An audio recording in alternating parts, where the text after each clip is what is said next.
පහත සඳහන් IV වක්‍ර අතුරින් කුමක් සූත්‍රිකා විදුලි බල්බයක් සඳහා ගැලපේ? සූත්‍රිකා විදුලි බල්බයක් කියන්නේ මේ පිලමට ලෑම්ප් බල්බ් එකනේ මෙහෙම. අර මෙහෙම තියෙන බල්බ් තියෙනවා වගේ එකනේ. එතකොට මේකේ මේ ප්‍රතිරෝධය ගැන කියන්න පුළුවන් මොකද? මුල් ටිකේදී ප්‍රතිරෝධය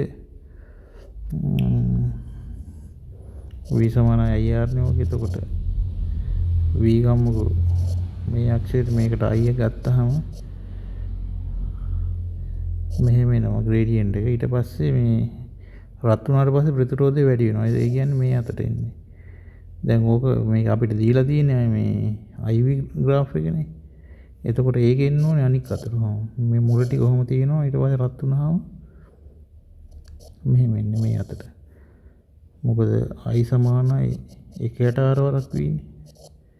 එතකොට රත් වුණාම අනන්ත ප්‍රතිරෝධයකට යනකොට මේක මේ බිඳුවකට වගේ ළඟා වෙනවා කියලා ගන්න පුළුවන් අනුක්‍රමණය. එතකොට මේ හතරවෙනි හැඩේ ඉන්නේ ඔකට. මේ අතට යන්නේ ඔය. මේක කෙලින් යනවා මේකත් කෙලින්. මේක විතරයි මෙහෙමයි. ඒක හතර ගන්න පුළුවන්.